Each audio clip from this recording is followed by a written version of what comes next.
There is a moment you have seen 1,000 times, even if you have never done it yourself. A person lifts something to their lips, draws in, and breathes out a slow gray cloud that hangs in the air and disappears. Smoke, pulled into the body on purpose. It is so ordinary to us that we barely register how strange it is. Every other instinct in the human body screams at us to avoid smoke. It stings the eyes, burns the throat, sends us coughing and choking away from any fire that throws too much of it. Smoke means danger, a forest alight, a home burning, air turned poisonous. And yet, somewhere in our history, human beings did the most counterintuitive thing imaginable. They walked toward the smoke. They breathed it in. They learned to want it. Now stop and ask the question that almost never gets asked. When did that begin? When did a creature hardwired to flee smoke turn around and decide to fill its lungs with it on purpose? Who was the first human to inhale something burning and feel, instead of choking panic, something they wanted to feel again? The answer goes back far, far further than the cigarette, further than tobacco, into a past so deep that the very beginnings of it are still being uncovered from ancient hearths and burnt seeds in the ground. And the story of how it happened is really the story of how humans discovered that the smoke of certain plants could do something to the mind. To understand it, you have to go back to the relationship between humans and fire itself, because smoking could not exist until fire did. For hundreds of thousands of years, our ancestors lived wrapped in wood smoke. The fire was the center of everything: warmth, cooking, safety, light, the gathering place after dark. And a fire is never just flame. It is constant smoke, and the people huddled around it were breathing that smoke every single day of their lives. This matters enormously, because it means humans were not strangers to inhaling smoke when the first deliberate smoking began. They had been doing it involuntarily, around every fire, forever. The leap was not from never breathing smoke to breathing it. The leap was from breathing whatever the fire happened to give off, to choosing what to burn, to noticing that the smoke of one particular plant did something the smoke of ordinary firewood did not. And that noticing was almost certainly an accident, repeated countless times until someone finally paid attention.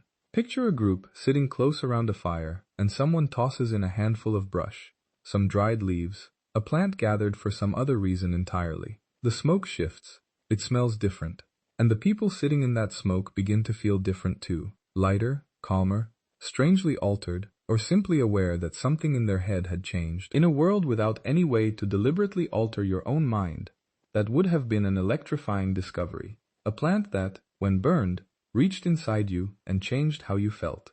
They would not have understood the chemistry. They would only have known the effect and known they wanted to find that plant again. This is the true origin of smoking, and it is far older and far more sacred than the casual habit we picture today.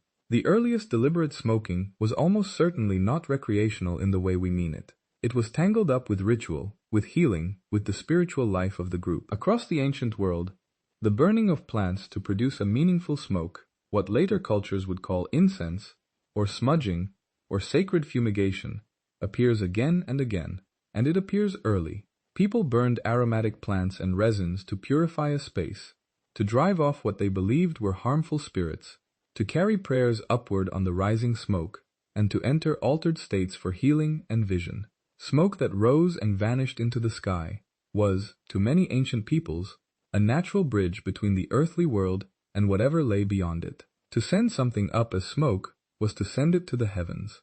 So the first smokers may not have been seeking pleasure at all. They may have been seeking the sacred. The shaman, the healer, the one who tended the spiritual life of the group, breathing the smoke of a special plant to cross into a state where they believed they could see what others could not, speak to the dead, find the cause of an illness, or guide the group through a crisis. Smoking, in its deepest origins, was less like a modern habit and more like a doorway, a deliberately opened passage into a different way of experiencing reality, controlled by the people the group trusted most. And here is where the evidence starts to put real dates on this strange story. For a long time, the oldest hard proof of humans actually smoking plants came from the Americas, where the use of tobacco runs astonishingly deep. Tobacco is native to the Americas, and the peoples there had a relationship with it that stretched back thousands of years before any European ever saw it. It was woven into ceremony, into diplomacy, into medicine and the sacred. a powerful plant treated with enormous seriousness, smoked in pipes whose remains archaeologists keep pulling from the ground. The pipe itself is one of the great clues, because a pipe is unambiguous. A hearth full of burnt seeds might be food or accident, but a carefully made pipe has only one purpose: to draw smoke from a burning substance into a human mouth. When you find an ancient pipe, you have found, without doubt, an ancient smoker. But just how far back the practice truly goes is something that keeps getting pushed deeper the more carefully we look. And the most recent discoveries have begun to rewrite the timeline entirely. For years, the standard picture placed the firm, provable beginnings of tobacco smoking at a few thousand years ago, anchored by pipes and the residues left inside them. But the trouble with pipes is that they are relatively recent inventions, and they only capture the late chapters of a much older story. The deeper origins of smoking lie not in carved pipes, but in something far humbler and far harder to spot: the charred remains of the plants themselves, buried in ancient fireplaces, waiting for someone to look closely enough. And when researchers did look at a site in the interior of North America, they found burnt tobacco seeds in a hearth dating back more than 12,000 years. 12,000 years! That pushes the human use of tobacco back thousands of years beyond what anyone had confidently proven before, to a time when the last ice age was barely releasing its grip on the world. These were among the earliest people in that landscape, and they already had a relationship with this potent plant. Sit with what that means. The use of tobacco is not some late development of settled, agricultural societies with time on their hands. It reaches back into the world of mobile hunter-gatherers, people still living the ancient way, who had nonetheless already discovered this plant and brought it into their lives. The desire to alter the mind, to use a plant for its effect rather than its calories, appears to be very nearly as old as humanity's presence in some of these lands. It is not a luxury that came after survival was secured. It traveled right alongside survival, from the very beginning.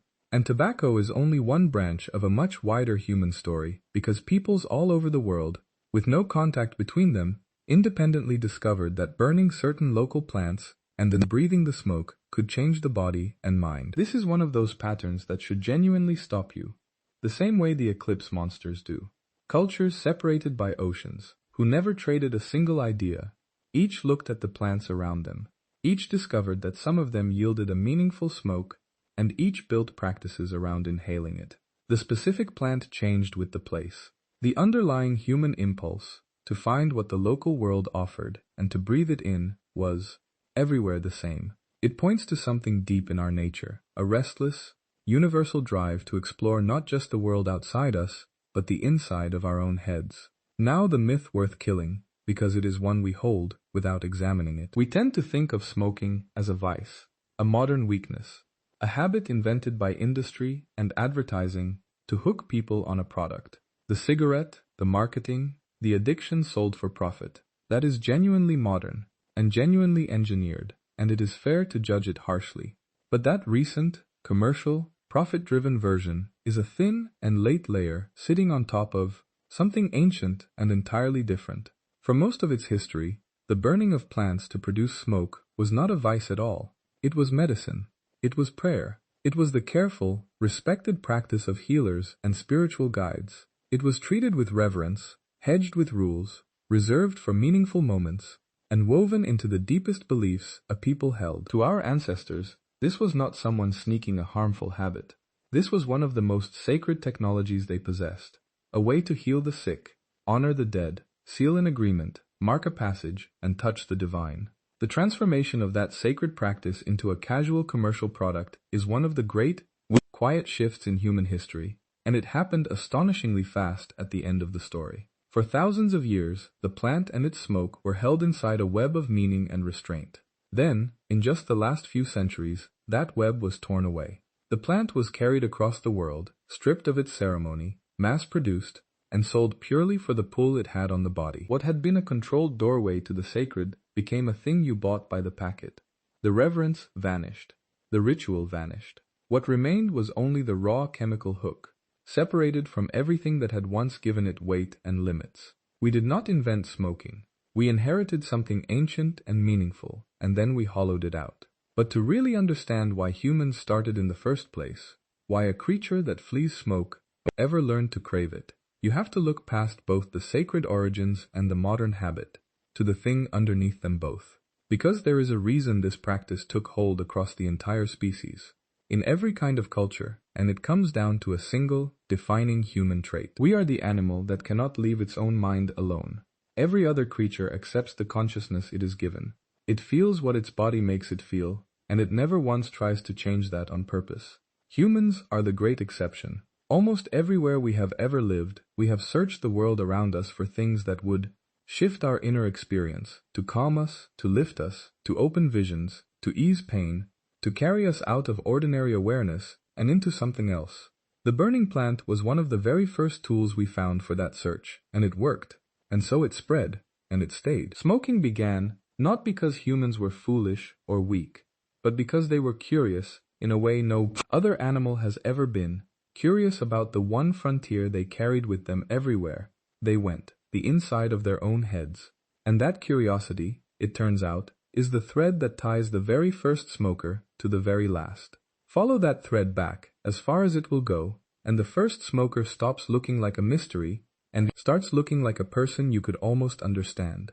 Not someone reckless, someone curious in the deepest human way, sitting in the smoke of a fire, noticing that a certain plant changed something inside them, and choosing, against every instinct that says flee the smoke, to lean in and find out more. That single act contains the whole of what makes our species what it is.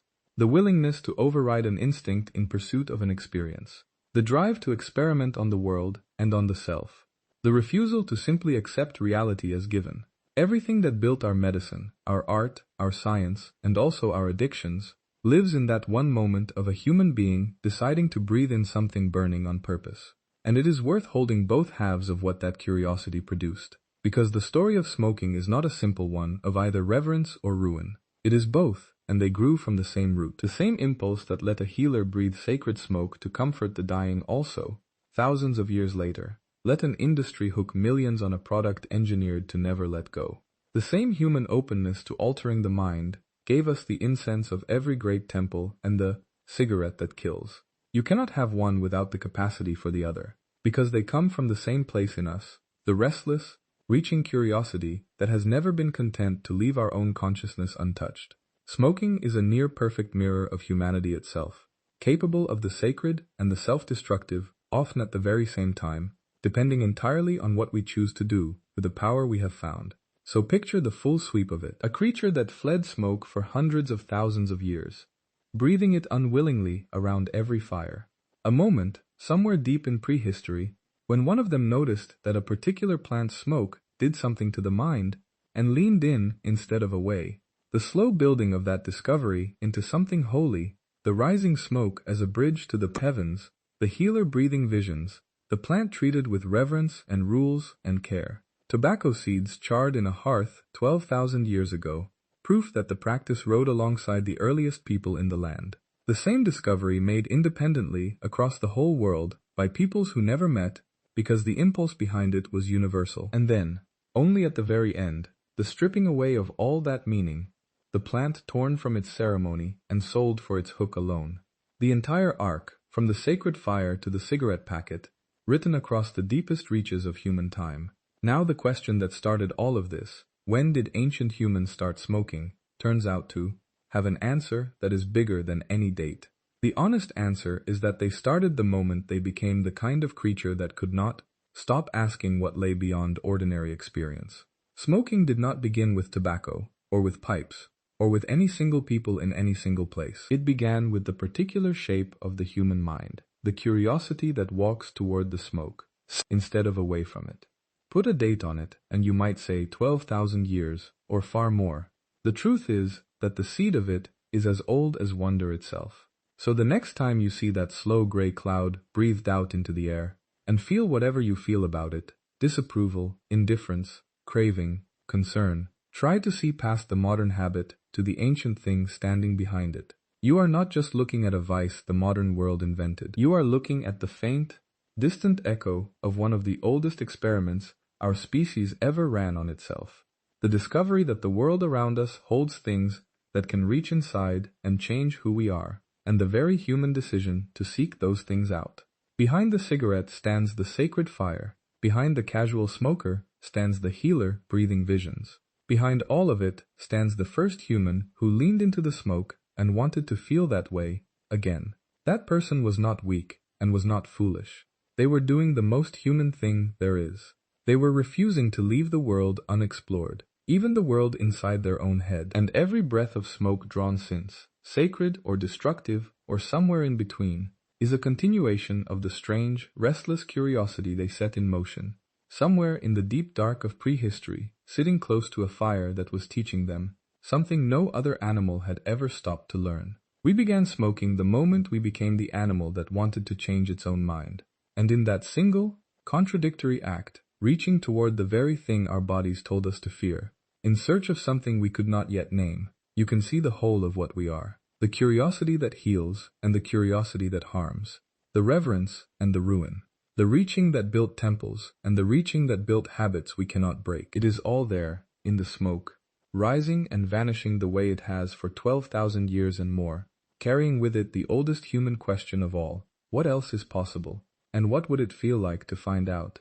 That question is where smoking began, and it is the same question that, for better and for worse, has never once let our restless, reaching, endlessly curious species sit still.